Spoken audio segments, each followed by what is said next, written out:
Like کریں، subscribe کیجیے، bell icon کو دبائیں تاکہ ہماری ویڈیو سب سے پہلے آپ کے پاس پہنچ سکے۔ اللہ کے رسول صلی اللہ علیہ وآلہ وسلم نے ایک جنگ کے موقع پر صحابہ سے فرمایا کہ آج اسلام کو پیسوں کی اور چندے کی ضرورت ہے، سو لاؤ۔ اللہ نے جس کو جتنی حیثیت دی۔ ایک بوڑھی عورت کو پتا چلا کہ اللہ کے رسول نے اسلام کے لیے کچھ طلب فرمایا ہے، تو اس نے ایک یہودی کے گھر جا کر اس سے کہا کہ چند سیر کھجورے مجھے قرض دے دے، میں تجھے لوٹا دوں گی چرخہ کاٹ کے۔ اور جب وہ کھجورے لے کر کے آئی تو سرکار کے ہاتھوں میں دے دیا۔ اللہ کے رسول نے فرمایا کہ جتنا یہ ڈھیر لگا ہے نا چندے کا، اس کی دو دو کھجوریں سارے ڈھیر پہ رکھ دو۔ کمیت میں زیادہ نہیں تھی وہ، یعنی کوانٹیٹی میں زیادہ نہیں تھی، بہت مختصر سی کھجوریں تھی، لیکن سب کے صدقے پر، سب کے چندے پر اس کا چندہ ملا کر کے رکھا گیا۔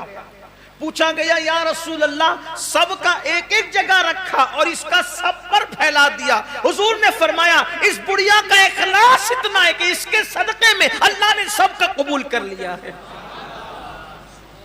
بات کوانٹیٹی کی نہیں ہے، کوالٹی کی ہے۔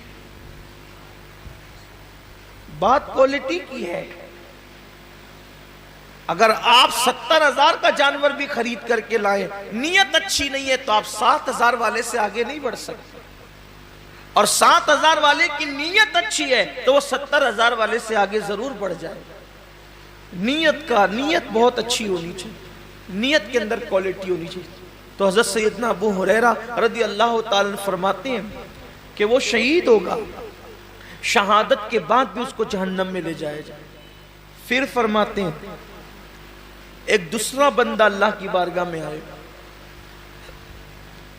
اور آنے کے بعد وہ بندہ جب حاضر ہوگا تو اللہ رب العزت اس کو اپنی نعمتیں یاد دلائے گا، اور جب اللہ تعالیٰ اس کو اپنی نعمتیں یاد دلائے گا تو اللہ فرمائے گا کہ بندے تو نے میرے لیے کیا کیا؟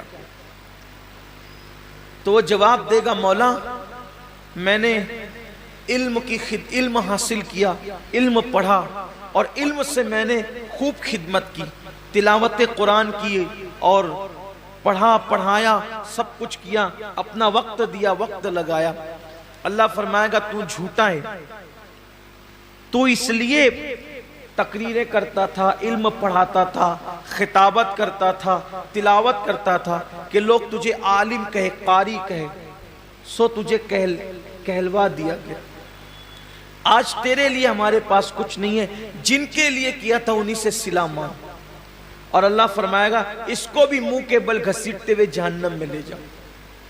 یعنی جس نے علم پڑھایا تھا، رات رات بھر مطالعہ کیا تھا، دن دن بھر لوگوں کے درمیان جا کر کے علوم حاصل کیے تھے، علم حاصل کیا تھا، لوگوں کے پاس سیکھا بھی تھا، سکھایا بھی تھا، تلاوتیں بھی کی تھی، لیکن اس کو وہاں کوئی صلہ نہیں ملے گا، اس لیے کہ اللہ کی رضا نہیں تھی، نیت اچھی نہیں تھی۔ آج آپ دیکھیں کہ ہماری نیتیں کہاں تک مخلص ہے، ہماری نیتوں میں کہاں تک اخلاص ہے۔ قرآن تو کہہ رہا ہے وَمَحْيَايَ وَمَمَاتِي لِلَّهِ رَبِّ الْعَالَمِينَ کہ جینا بھی اللہ کے لیے اور مرنا بھی اللہ کے لیے۔ یہاں تو چند تھوڑی بہت عبادت بھی اللہ کے لیے نہیں کر سکتے، بلکہ حد تو یہ ہے کہ لوگ جنازے میں بھی جاتے ہیں تو اللہ کے لیے نہیں جاتے۔ حد تو یہ ہے کہ لوگ الیاذ باللہ جمعہ کی نماز میں بھی آتے ہیں تو لوگ سوچتے ہیں کہ کچھ لوگ مجھے دیکھ لیں کہ میں بھی مسجد میں آیا۔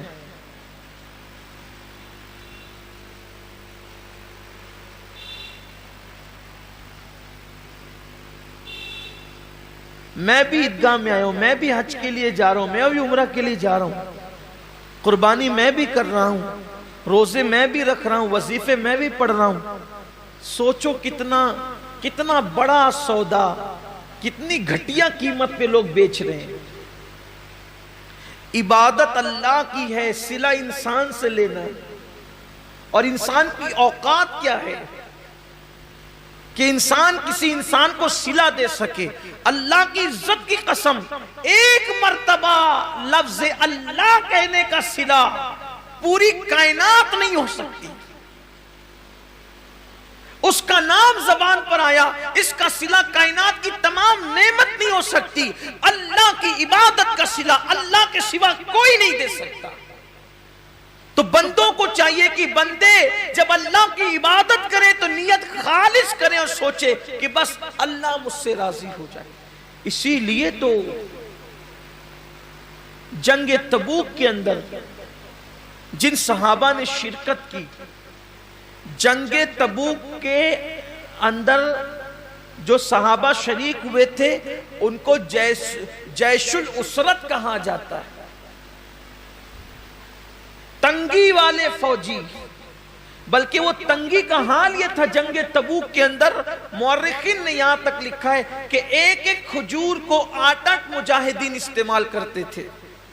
سیدنا فاروق اعظم کے حوالے سے بیان ہوتا ہے کہ وہ ان کی باری جب آتی تھی کھجور کھانے کی تو چوس کر کے دوسرے کو دے دیتے تھے، کھاتے نہیں تھے کہ ایک کھجور نے تو 8 لوگوں میں استعمال کرنا ہے تو آخر ملے گا کتنا، تو چوس کے دے دیتے تھے اور پانی پہ اکتفا کرتے تھے. سفر لمبا، فوجی زیادہ، تنگی ہے، حتیٰ کہ جانوروں کو باندھنے کے لیے رسیاں نہ تھی تو کچھ خواتین نے اپنی چوٹیاں بھی کاٹ کر کے دے دی کہ اس بالوں کی رسی بنا کر کے جانور کو باندھ دینا. یہی وہ جنگ ہے جس میں صدیق اکبر نے پورا مال لا کے دیا، حضرت فاروق اعظم نے آدھا مال لا کر کے دیا. بڑی تفصیل ہے. جنگ بہت دشواری والا سفر تھا جنگ تبوک کا. ایک صحابی نے اپنے ساتھیوں کو بتایا، توجہ کریں صحابہ کا اخلاص. ایک صحابی نے اپنے ساتھیوں کو بتایا کہ جب اللہ کے رسول کے ساتھ تبوک میں چلے تھے تو بہت دشواریاں تھی، سفر میں جگہ جگہ کٹھنائیاں تھی.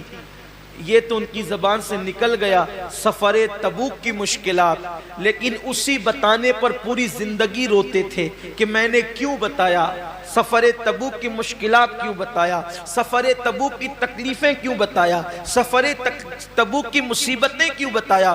لوگ کہتے ہیں آپ نے لوگوں کی ترغیب کے لیے بتا دیا کہ ہم نے اتنی مصیبتیں اٹھائی سفر تبوک میں تاکہ لوگوں کو بھی جذبہ پیدا ہو کہ وہ دین کی راہ میں تکلیفیں اٹھائیں. فرماتے ہیں میں اس پر ڈرتا ہوں کہ میں نے جو سفر تبوک کی تکلیفیں بتائی ہے اللہ مجھ سے ناراض ہو کر کے میرا وہ سفر رد نہ کر دے اور اس کا اجر اللہ تعالیٰ ضائع نہ کر دے. یہ ان کا اخلاص تھا. یعنی اللہ کی راہ میں وہ جو مصیبتیں اٹھاتے تھے اس کو بھی کسی سے بیان کرنے کو خلاف ادب تصور کرتے تھے. اللہ کے لیے جو کیا وہ اس کو چھپانا ہی چاہتے تھے، اللہ کے لیے جو کیا وہ اس کو پردے ہی میں ڈالنا چاہتے تھے تاکہ ان کا اجر ضائع نہ ہو. اور یہاں تو حال یہ ہے کہ کیا اللہ کے لیے ہے اور اس کی تشہیر تو ہونی ہی چاہیے. ابھی آپ دیکھیے گا کہ قربانیوں کے جانوروں کی تصویریں بھی واٹس ایپ پر آئے گی.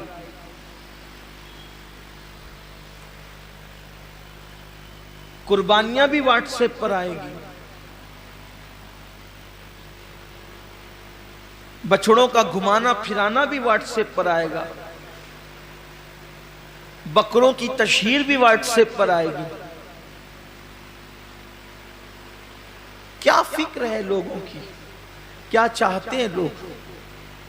کیا اللہ کا دیا ہوا صلہ کم ہے جو بندوں سے صلہ چاہتے ہیں؟ کیا اللہ کی دی ہوئی نعمت کم ہے جو بندوں سے صلہ چاہتے ہیں؟ ارے بندہ کیا دے گا صلہ؟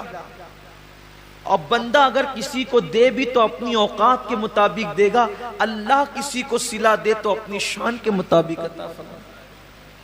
تو جس نے اپنی شان کے مطابق دینا ہے صلہ اس سے لینا ہے.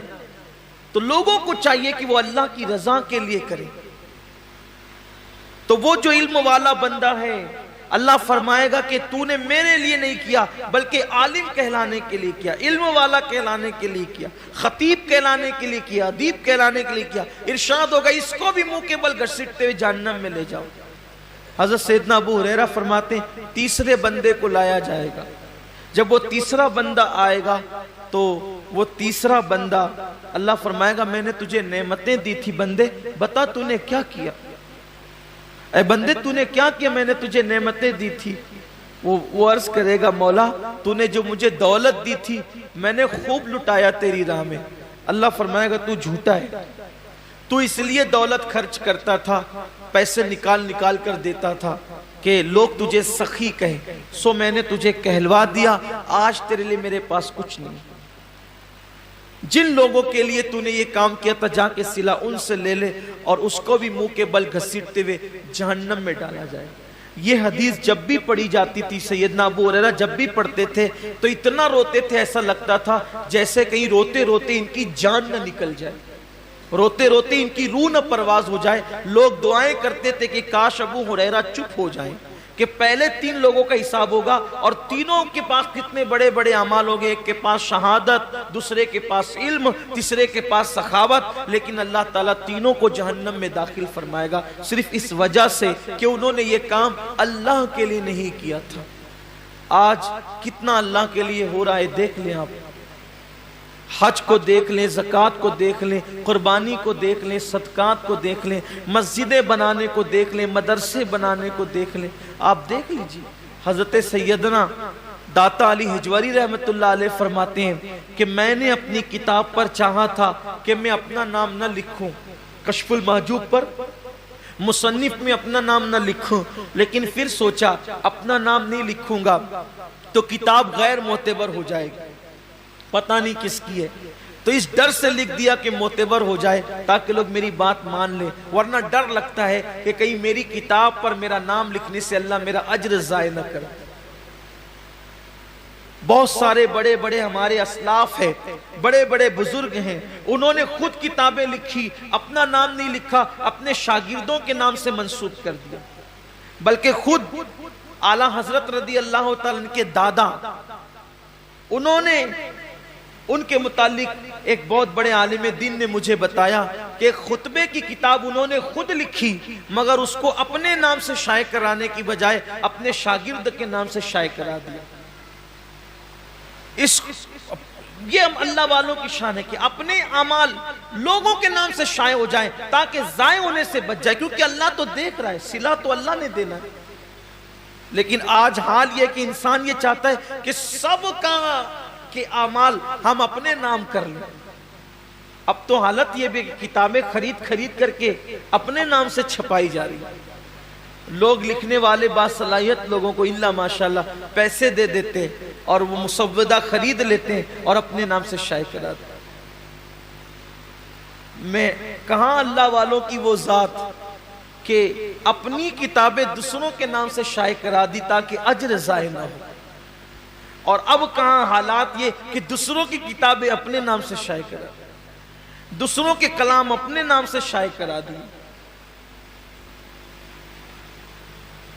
اس کا مطلب اخلاص رخصت ہو رہا ہے. لوگوں کے نزدیک اللہ کی رضا کی اہمیت نہیں رہ گئی، لوگوں کے نزدیک رضا الہی کی اہمیت نہیں رہ گئی، اور اللہ رب العزت اپنے محبوب سے فرما رہا ہے وَمَحْيَايَ وَمَمَاتِي لِلَّهِ رَبِّ الْعَالَمِينَ. حبیب اعلان کر دیے کہ زندگی بھی خدا کے لیے ہے اور موت بھی خدا کے لیے. اور یاد رکھنا، اپنی گفتگو کو سمیٹتے ہوئے کہہ رہا ہوں، جس کام میں اللہ کی رضا ہوگی یا اللہ کی رضا کی نیت ہوگی، جس کام میں اخلاص ہوگا، اس کام میں اللہ رب العزت کی رضا شامل ہوگی، تو اس میں اللہ کی طاقت اور قوت بھی شامل ہوگی. جس کام میں خلوص ہوگا اس کام میں خدا کی طاقت بھی شامل ہوگی. کمنٹ شیئر ضرور کریے.